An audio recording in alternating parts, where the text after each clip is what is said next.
Welcome into First Alert Weather Extra. Chief Meteorologist Wes Wyatt, and it's been quite the change in weather across the state of Alabama today. Almost like we're having all four seasons out there. 70s in parts of the area. We even dropped to 49 in some areas to the north this afternoon. Let's get you over to our First Alert weather headlines, and here's what you can expect as we look over those headlines tonight. A few showers possible, maybe a storm tomorrow. We're going to have to watch tomorrow. The Storm Prediction Center, they've issued another marginal risk. We see those almost every week over regions, and it looks like West Alabama, perhaps a strong storm with, if we do get a storm out there, the main impact would be large hail. And then we've got some colder weather coming up here as we look at the setup for the overnights. We had some 40s on the map earlier today, and that chill that we talked about yesterday, it's back today in parts of the area. More rain coming Sunday. Starting the weekend, we could be as low as 38 there early on Saturday morning. So yeah, it's certainly a reminder that, hey, it's still March in Alabama, right?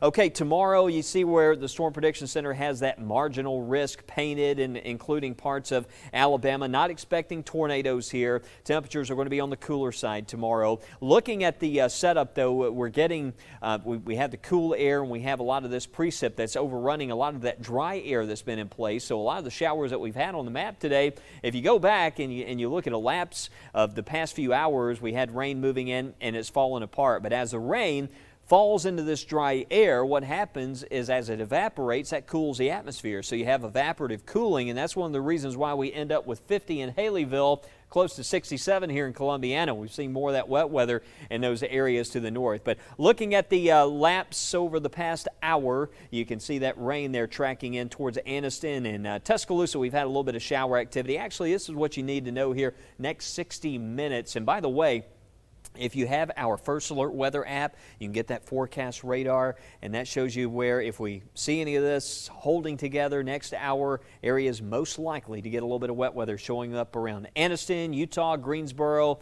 maybe a few sprinkles there, perhaps around the Gadsden area still happening. But looking ahead tomorrow, chances of rain go up 70%, and I think by 11 o'clock in the morning, rest of the day, there's going to be scattered pockets of rain, perhaps a few storms moving west to east across the state. Won't be a steady rain all day, but there's going to be a pretty good coverage out there. So if you're trying to wrap up a big project, you need to get outdoors, check the weather app. You might be able to catch some windows out there during the day tomorrow, but there's going to be a lot of wet weather that we're going to be tracking. So plan for possibility of rain and storms for our Thursday. And we're going to be talking about this 7-day forecast coming up. You can see just a first look at the 7-day going into Sunday. We have the possibility of some more rain, perhaps some thunder, and still could get close to freezing there next Tuesday morning, next Wednesday morning. So we'll show you more on that coming up here on Weather Extra as we continue. And also coming up here on Weather Extra, we're going to take a close look at the chilly weekend temperatures there going into Saturday. I had a chance to visit the Tuscaloosa Emergency Operations Center.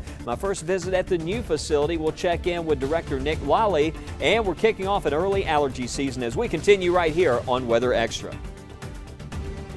We know weather can be grab the umbrella or jogging shoes, but it's so much more. It's a science, an art, led by knowledge and experience. And no one has more of that than a WBRC First Alert weather team. Warning you first with more hours committed to you. And the first forecast built to see weeks, days, and even minutes ahead, right down to where you live. From the team you trust on your favorite screen. Doing the weather better. The WBRC First Alert weather team, always on your side. Some people may think you're overreacting. Some may ask, is there a storm coming? That's okay, because knowing the first alert has helped you beat the rush. Being prepared puts you in control and changes the what if to you're okay. Knowing first is everything. First Alert Weather.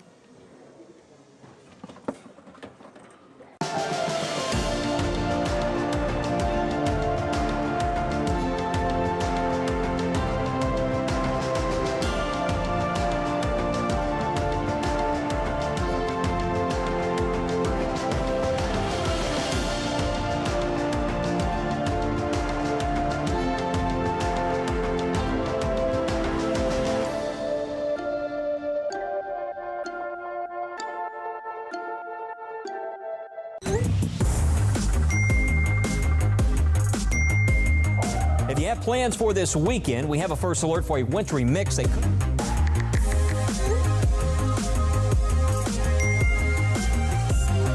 When you need to know next week, tomorrow, or even right now, the WBRC First Alert Weather Team is always on your side, whenever and wherever you need us. This is why we First Alert. Welcome back to First Alert Weather Extra. I'm meteorologist Lauren Linehan. We now check in all the way in Tuscaloosa County. Chief Meteorologist Wes Wyatt went on a visit there today to check in with our friends, or actually went there yesterday. What is today? Wednesday? No, it was on Monday. He went on Monday and checked in with the Emergency Operations Center in Tuscaloosa County to see how they fare with all the severe weather that comes through our area. My name is Nick Lawley. I'm the Director of Tuscaloosa County Emergency Management. I've been in my position as Director now for going on 5 years. We have 4 employees here. They work very hard. We have a little over 200,000 citizens in this county that we're very proud to work for. And I worked in law enforcement for about 10 years for the Tuscaloosa County Sheriff's Office, and roughly around 5 years doing enforcement and revenue for the city of Tuscaloosa. And was hired here, like I said, 5 years ago. Tell me a little bit about your story involving April 27th. Talk a little bit about your experiences from that day. Yeah, I was, my house was actually affected on April 27th. And that's one of the reasons I took this job. I know what everybody goes through in this county when your house is hit. You're not alone. I have been through it myself. I have overcome it. You can overcome it. It's really not the end, it's actually the beginning of something new for you and your family. Yes, it is a rough time, but you know, you're looking at $75,000 worth of damage, and which is you know, relevant nothing sometimes, because you lose it all. But if you do not lose your life, and that's what we try to do with the Weather Service EMA, is we want you to take care of yourself and your family, your vehicles, your home, things like that, or you can replace those things, you know. But as long as you're alive and your neighbor's alive, that's what we shoot for every single day. And my family's alive today because of weather service, things like that morning that we were paying attention to. So don't take these things lightly, because you know your April 27th could be right around the corner. And it doesn't have to be an EF5 tornado to be April 27th. And, you know, strong line winds that push a tree through your home is an EF5 for you. You know, so just know that your county director here in this county and the 3 people that work under me, we work hard for you and we care for you. And just, you know, we have Tusk Alert here in the county for you, and there's other ways for you to get your alerts. So, and if you're ever interested in talking to EMA, please call us. 205-349-0150, and we'll be glad to answer any questions. And also on our website, TuscaloosaCountyEMA.org, is all the storm shelters in the county. So if you got any questions about those, please call, and we're here to talk to you. You and I talked a little bit about communication, and there's a percentage of the population out there where we want to make sure everyone has information, that they're aware of the weather, they're weather aware, they're getting information, they have ways to get that information during times of severe weather. Just talk a little bit about how important it is for us to just have awareness of the weather conditions and being a good weather consumer. Well, you need to be very weather aware, because, you know, I'm finding out in my position sometimes, you know, people in homes do not have TVs. They don't have smartphones, right? But we as neighbors, we could check on our neighbor. You know, the Bible tells us that, be good stewards. And, you know, check on your neighbor. Let them know things are going on. You know, if you had an active shooter, if you had something else going on, you would definitely take care of your neighbor, right? So weather's the same way. Just, you know, take care of your neighbor. Let them know. Talk about it with them. Educate them, educate your kids. That is a big component that we're trying to do right now, and just let them know where to go in time of need and things like that. So treat weather just like you would any other emergency. And one day, as it did in my house on April 27th, 2011, it saved my life and my son's life. So, just remember that you never know when it's going to be your neighborhood, your home. So stay informed, stay educated, and stay up to date on all weather information. Nick, you've been doing such a great job getting out in the community since you've had this position. I see you all the time promoting weather awareness, whether it's the events you guys put together to try to help this community. Now that you've been doing this for a little while, since April 27th, and since you've accepted this position, what's most rewarding to you after, some of these events that we've had since April 27th that you've had a chance to, as leader of this organization, to kind of manage and to go through from the event happening to response after the event, just working with the community? What do you find most rewarding?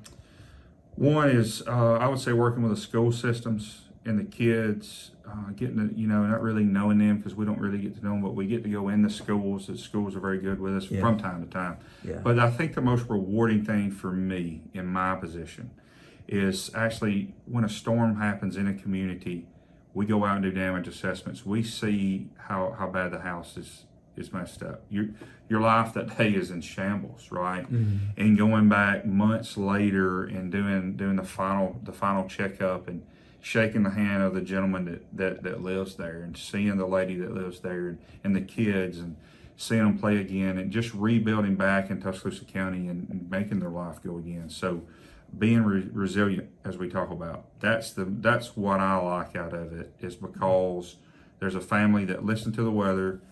It doesn't matter where they got it, but they did get it. They heeded to the warning, and they're still alive today to make memories for their family forever. That's the most rewarding part for me. All right, and the start of this year has been busy for us and busy for the bees too. The pollen is everywhere is what I wanted to say, and we're seeing a record early start to allergy season.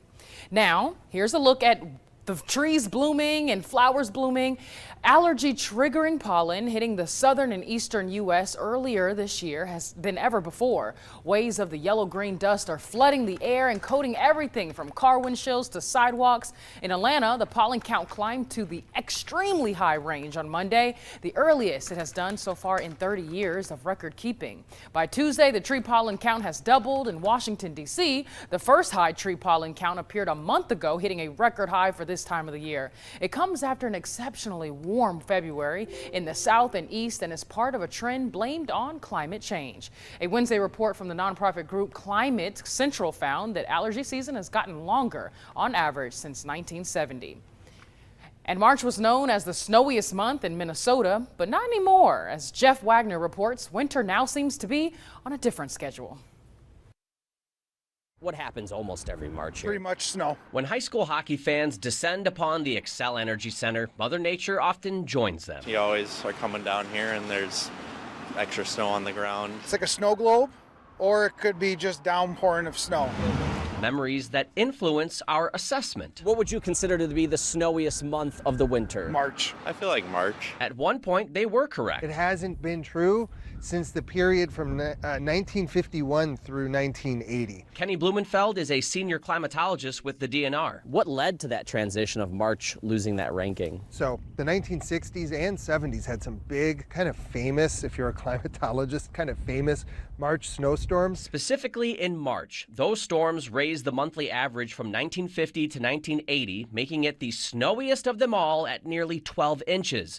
But as the decades went on, big March snowfalls fell off, and so did the month's ranking. It dropped to third place from 1970 to 2000, and it slipped to fourth over the most recent 3 decades. It's also been warming pretty quickly over the most recent 5 decades or so, and there's a good chance that we've lost some storms that would have produced snow in the past to rain. Is there another winter month that's starting to ascend above the others? Yeah, the big mover. The big mover in recent years is February. Something we were reminded of a few weeks ago. Since 2000, 7 of the 20 largest snowfalls in the Twin Cities hit in the year's shortest month. In Duluth, it's 8 of 20. For Rochester, more than half. What is currently the snowiest month on average in Minnesota? On average right now, it's December. That's when measured over the most recent 3-decade stretch. If you want the all-time average, since records were kept, it's January. Basically, every winter month prior to March has taken turns knocking it further down the list. But not when it comes to the sting of a late-season storm. I feel like it's always like everybody's ready for spring, and then you always get those 1 foot or 6-inch snowstorms in March. Jeff Wagner. It's like, oh my gosh. WCCO. Still winter. Get us out of here. Yeah. 4 News. Meanwhile, no snow here in Alabama, but next on First Alert Weather Extra, we will be tracking the rain that we're expecting here over the next couple of days. Chief Meteorologist Wes Wyatt gives us a look at the Super 7-day forecast, and I'll take you beyond the 7-day for that cool down in the cards for us. We'll be right back. West Shore Home is making shower and bath remodeling easy and more affordable for everyone. Hey everybody, I'm joined by Kirsten Page from West Shore to find out exactly how they're making that happen. Kirsten. So Joe, we've been able to give homeowners, over 165,000 of them, the shower and bath of their dreams by making it a fast, easy, and convenient experience. But now we're making it even more affordable to start your project without breaking the bank. Now Kirsten, when someone starts a remodeling project, costs can be a real concern. So how are you making it more affordable to start that project right now? So instead of me telling you, why don't I show you? This homeowner was having some problems with their old shower. They called us, we stopped out, and we completely removed the old bathtub and replaced it with a walk-in shower in just 1 day. The best part? We can do a job like this for as low as $99 a month. $99 a month, that's incredible. It really is. We understand that budgets can be a little tighter this time of the year, so we want to make it easier for folks to get their projects started right now. So let's go ahead and look at another project we recently did. This homeowner was so excited to get rid of their old bathtub because they were getting an easy, low-step shower. You can see here we took out that old bathtub and removed everything down to the studs. Then we installed new walls and fixtures. By dinner time, this homeowner had their brand new shower, and the best part, they didn't need to worry about paying for their entire project up front. They were able to break it down into low monthly payments. That project looks amazing, and the low monthly payments is going to make getting that project started so much easier. Kirsten, thanks so much. Folks, West Shore Home is making shower and bath remodeling fast and convenient, and you heard Kirsten, now they're making it more affordable too with their easy, low monthly payments. Call the number on your screen right now to start your project, and when you do, take advantage of this great offer. Call in now to get your new shower for as little as $99 a month. On top of that, they're doing free installation on all shower and bath projects. Don't delay. Call the experts at West Shore Home now. All right, here's our First Alert 7-day forecast, and tomorrow we have an 80% chance for rainfall. You'll notice here 60 degrees, but there's going to be a lot of areas. We stay in the 50s all day. Notice around lunchtime Thursday, this is showing 66 in Birmingham, but to the north, Coleman, 54 degrees, 56 around Gadsden. Notice by 3 o'clock as we get some more rain in here, that cools us off tomorrow. That's the thing with today and tomorrow. It starts to warm up absent of the rain because we've had some dry air in place, but then you get the rain, it falls, and then some of that starts evaporating, lowering those temperatures. So where we have the clouds, where we have the rain, we're going to have some cooler conditions that's going to set up in some locations. There's still a possibility tomorrow that we could have a storm. Greatest chance of that areas back to the west. So if you hear a rumble, really not seeing a major risk of severe weather. Can't rule out a storm maybe producing some hail. That's certainly a possibility there in this particular setup, but maybe some breaks out there during the day, but the wet weather just keeps coming here. We're going to have these scattered pockets of showers, again, possibly a storm. There's 9 o'clock tomorrow night. Still see some rain out there.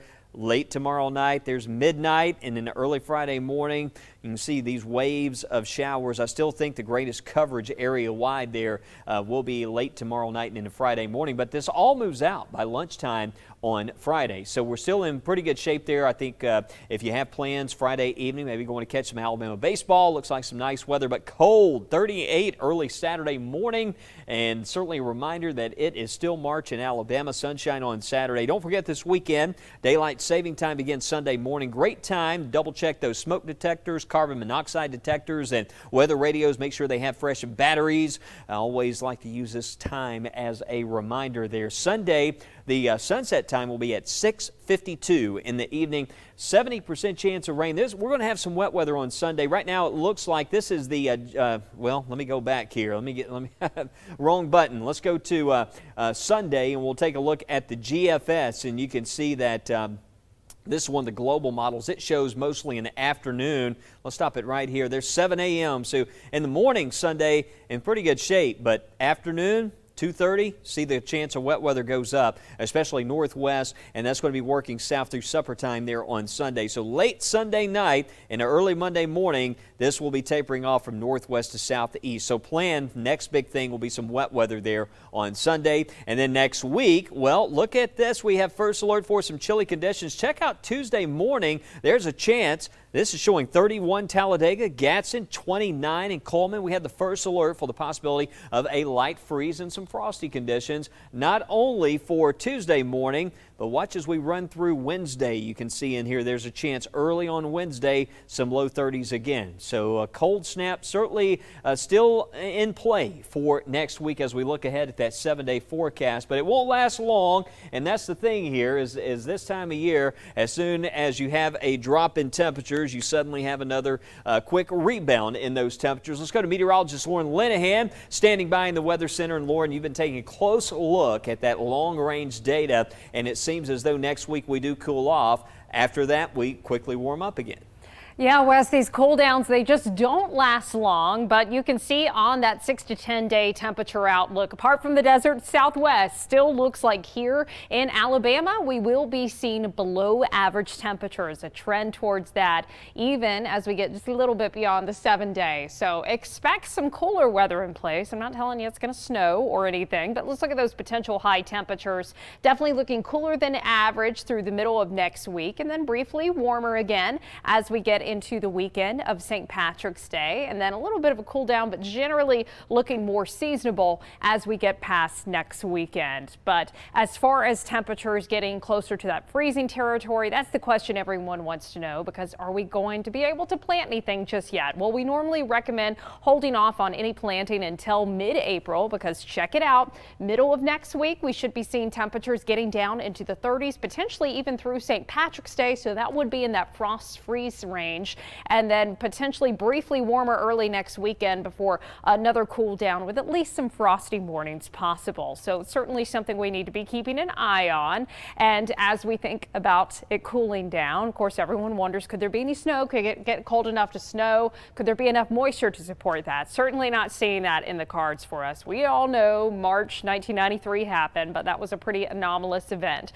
But we could be seeing above average precipitation. So let's take a look at any potential storm tracks we could see. Here we are March 16th, Thursday before St. Patrick's Day, looking still like a ridge of high pressure dominating over the Gulf of Mexico. And then potentially next Friday on St. Patrick's Day, possibly some storms or at least some rain coming through. We'll have to see if those severe ingredients line up. And then a cool down going into the weekend after St. Patrick's Day. So you can see that little dip in the jet stream here. That's going to indicate some cooler air coming in, but eventually beginning to balance out a little bit, possibly seeing some clouds that week after St. Patrick's Day, and maybe another system coming in March 21st on a Tuesday. But things have been fairly quiet the past couple days for us here. We did manage to see some rain today, but on the Cahaba River this past weekend, a dramatic rescue Saturday morning in Bibb County. Two friends in a canoe took on more than they could handle. The river was higher than it is now, 2 feet higher with powerful currents, and according to those who were there, you could barely see some of the rocks. High drama on the Cahaba. Saturday morning around 8:30, two men found themselves clinging to a rock barely above the waterline after their canoe capsized. One of them was Sharis Singh. Water was like getting kind of rougher. Rustling and swift, powerful currents even for veteran kayakers. Singh thought this was normal considering this was the very first time he had ever gone canoeing. And then all of a sudden, the canoe did a nosedive and we flipped off the boat and we couldn't do anything to save ourselves. Both men were wearing life vests, which helped, but the water was cold and they wanted to get out. A family nearby noticed what was going on and called 911. Volunteer firefighters responded along with I really didn't know what they had. Rick LaCroix, the proud owner of a 500-pound hovercraft. LaCroix came to the rescue, inflated the skirt, floated 8 inches above the water, and brought the men to shore. From the time I put in to the time I got the first one out of the river and back to the bank, about 2 minutes. Volunteer firefighter Casey McKenzie is convinced Harbor One made a difference. It was amazing. Otherwise, we wouldn't have been able to get them out other than possibly the helicopter. When we saw the hovercraft, we knew that everything was going to be okay. Grateful and thankful the friends left the river knowing this could have been an entirely different story, a recovery. Instead, it was a joyous rescue. It's a good feeling. Well, we're glad they are safe and sound, and we certainly want you to be safe with spring break in the coming weeks. We check in with meteorologist Matt Daniel and Mickey Ferguson for that beach forecast. Hey, Mickey. Hey, Matt. Did you know that Tuscaloosa broke a record high yesterday? Yeah, you get up to 84, 85-ish. Yeah, it was really hot, and you know, spring's right around the corner, and of course we want to do a countdown once again. Dun, dun, dun. 3 days until daylight savings time. That's when we get daylight, put it in the bank, and save it. Okay. No, something like that. And then we've got 12 days until spring, March 20th this year, huh? That's right, and then of course Easter's just 31 days away. That's when you start wearing your white shoes again. You can just do it now. Why not? Okay, all right. It's practically spring, right? All righty. Of course, with spring, the worst part about it, of course, is the pollen. It's been affecting me a little bit, especially in the morning hours. So it looks like it's going to be pretty high as we go into tomorrow, but we are going to get some rain chances. So that's going to lower that pollen threat for us Friday at medium, but it goes right back up Saturday, perhaps going down a little bit as we get rain on Sunday, and of course, some cooler temperatures. Yeah, that's the funny Monday. thing about getting rain. It temporarily wipes it away, but it also provides those flowers with much needed rainfall, and they produce more pollen. That's right. So, you know, that's the negative about spring. The positive about spring, a lot of people are taking spring vacations, Mickey. So let's talk about some spring vacation forecasts. Maybe you want to go down to the Gulf Coast going into the weekend. Let's check out that forecast as we head into Thursday. As we push the button, looking at our model data down there, well, we've got a couple of showers, but based on that, I certainly wouldn't cancel any vacations. Nah. So yeah, Friday we have some rain chances, but look at the weekend. If you're heading out Friday into Saturday looks really nice. A little cooler down there, 67 degrees in Gulf Shore, 71 in Pensacola. But just to hear the ocean and then just to have the sun on you, I mean, and why not? Seagulls. They make it sound similar to like that. That was a good impression, Matt. Yeah, well, I didn't do that. That was you. Let's talk about that UV index forecast at the beach. Just a reminder, even though it's not quite summertime, the UV index isn't super high. Still want to grab the SPF and be protected, wear the hat, sunglasses. And we're looking at that UV index a little lower Friday because of clouds and rain, but it goes up to a 7, which isn't that high range as we go into Saturday. I got one of those long sleeve shirts. I just wear it at the beach. That helps. Yeah. Well, we do have a moderate rip current down there as well for Thursday, Friday, and Saturday, but that's almost all year long. They're going to at least have a moderate rip current. Yeah, and it's still chilly. The water temperature, by the way, is in the lower 70s. So you kind of want it. You kind of want in the 80s, and it's going to take a while to get there. Probably till late May into June when it starts to warm up into the lower 80s. But there's your Gulf Coast forecast, and looking pretty good. It's kind of similar to ours, maybe a little bit less of a chance of rain down there. Yeah, that's right. Saturday looks nice. Sunday could see some rain and storms, and starts to dry out a little bit cooler though for the beginning of next week. We're all anticipating some cooler air filtering in, and that's going to cause some big differences if you're going out to the Smoky Mountains. Yeah, as well. if you want to go to the mountains, get poison ivy, yeah, you can do that. And I'm sorry, I'm hyper allergic to poison ivy. We'll stay away from it. Okay, I'll stay away from there. But you do have it clearing up at least on Saturday. That's right. It's going to be pretty chilly. Look at Monday into Tuesday. Could see temperatures in the 40s and 50s and lows in the 30s, maybe even some 20s. So it's going to be a little chilly up in the mountains early next week. I always go to the beaches on spring break because, no poison ivy in the sand. There you go. But there could be other critters in there. That's true. That's true. But hey, no matter where you go for spring break, or if you're just sticking around, maybe you're going to go out to the lakes, just make sure you download the WBRC First Alert Weather app. Weather on the go. Sometimes I just step outside and look at it, just right outside the studio. Have my First Alert Weather app, and I'll just look at it right there. I don't even bother going to the beach or the mountains. I just look at it right there. There you go. Yes, what I do. I think we're done. We are. Okay. Happy spring break. As much as we love the app, we would actually encourage you to travel. But you can check back in with Chief Meteorologist Wes Wyatt tonight for a look at that Super 7-day forecast. I'm meteorologist Lauren Linehan. Have a safe and happy Wednesday evening.